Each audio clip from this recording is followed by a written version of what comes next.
अस्सलाम वालेकुम। उम्मीद है आप सब लोग खैरियत से होंगे। आज जो है हम लोग 9th क्लास न्यू कंप्यूटर जो बुक है 2026 की, उसका जो है पेज नंबर 3 जो है वो आज डिस्कस करने जा रहे हैं। तो पेज नंबर 3 का जो है टॉपिक वो है basic concept of a system.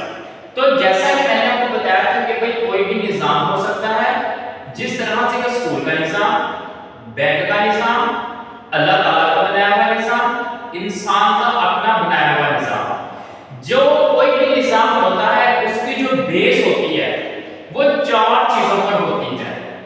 पहली चीज जो होती है उसमें उसका ऑब्जेक्टिव, सेकंड जो चीज होती है वो है इसका कंपोनेंट,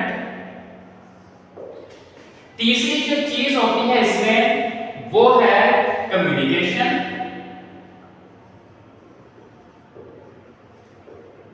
नंबर 4 पे इन्वायरमेंट।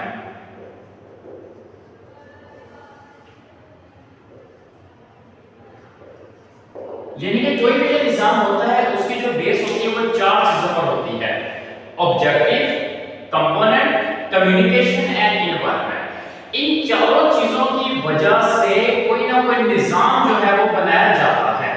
तो बुक में जो इसकी डेफिनेशन है वो आप लिख सकते हो: a system is described bye it's objective, component, communication and environment in which it work.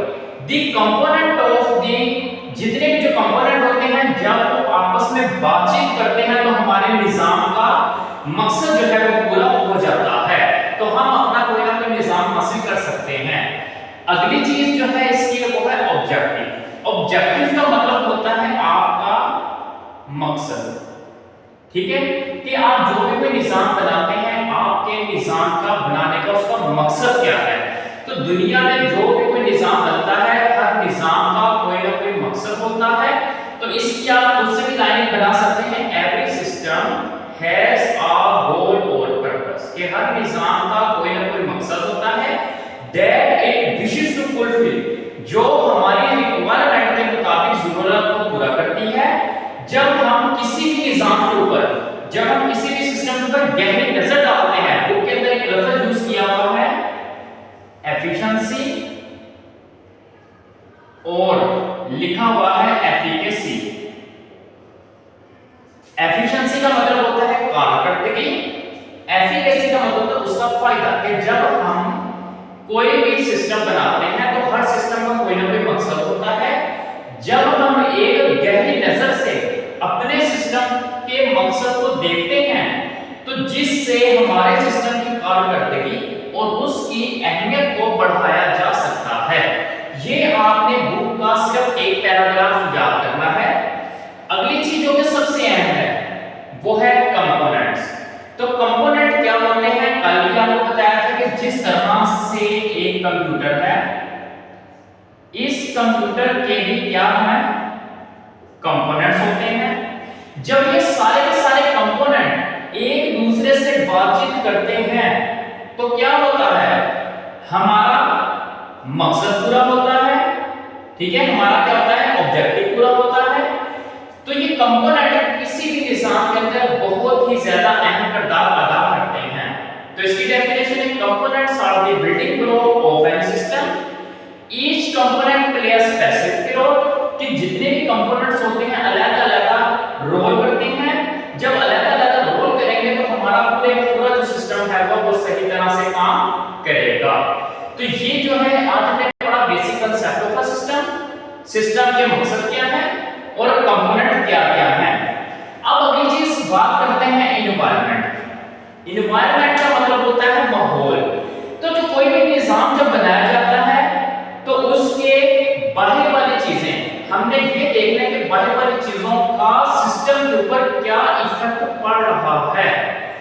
Book के लिहाज से जो डेफिनेशन है: the environment of the system include everything external to the system that interact with it. कि system के साथ बाहर का जो एनवायरनमेंट है वो किस तरह से सिस्टम के साथ अट्रैक्ट कर रहा है। आगे understanding of the environment system is important. कि जब हम अपने इन्वायरमेंट को समझ जाएंगे तो हमारा जो निजाम काम करने का जो मकसद है वो पूरा हो जाएगा। अब जिस तरह से अब अगली चीज है हमारे पास कम्युनिकेशन। लास्ट में कम्युनिकेशन का मतलब है राब्ता कायम करना, कि जितने भी कंपोनेंट है, जितने भी सिस्टम के अंदर चीजें होती हैं वो सारी एक दूसरे से बातचीत करती हैं। जब वो एक दूसरे से बातचीत करेंगे तो आपका क्या होगा, आपस में राब्ता कायम होगा। जब आपस में राब्ता कायम होगा तो आपका जो सिस्टम होगा वो बिल्कुल ठीक तौर पर काम करेगा। तो communication among system component is की फंक्शनिंग ऑफ द सिस्टम, कि कम्युनिकेशन का कंपोनेंट जितने भी होते हैं, जितने भी कंपोनेंट का जब आपस में राब्ता कायम होता है, जब राब्ता कायम होता है तो हमारा सिस्टम सही तरह से वर्किंग करता है। जब वो सिस्टम सही तरह से वर्किंग करता है तो हमारा मकसद पूरा होता है। जब मकसद पूरा होता है तो क्या होता है, ये सारी चीजें मिलकर क्या है काम करती हैं। इस तरह से आपने जो कम्युनिकेशन है बुक के अंदर उसकी 3 लाइनें बताई गई हैं। आप लोगों ने सिर्फ ये 3 लाइनें करनी है। यानी कि आज जो हमने टॉपिक पढ़ा basic concept of a system, book के लिहाज से इसकी 4 लाइन्स बनेगी। ऑब्जेक्टिव का जो है फर्स्ट पैराग्राफ करना है बुक से, और कंपोनेंट का आप लोगों ने भी फर्स्ट 4 लाइन्स करनी है। एनवायरनमेंट का फर्स्ट 3 लाइन्स है, कम्युनिकेशन की फर्स्ट 3 लाइन्स एग्जाम्पल से पहले। ये इस तरह से जो है basic concept of a system, ये आपको एक लॉन्ग वर्जन के तौर पर भी आ सकता है और एक शॉर्ट वर्जन के तौर पर भी ये चीजें आपसे एग्जाम के अंदर पूछी जा सकती हैं। तो आज का जो टॉपिक था वो हमारा था basic concept of a system, कि 4 चीजें उसके अंदर होती हैं, आपने 4 को बयान करना है। ऑब्जेक्टिव, मकसद, कंपोनेंट, उसके हिस्से, कम्युनिकेशन, सारे के सारे कंपोनेंट आपस में किस तरह से राब्ता करेंगे। एनवायरनमेंट का मतलब माहौल, कि सिस्टम का अपने बाहर वाली चीजों के साथ किस तरह से इंटरेक्ट किया जाता है। तो ये है आज का जो टॉपिक हमने पेज नंबर 3 पर पढ़ा। तो उम्मीद है आप लोगों को समझ आ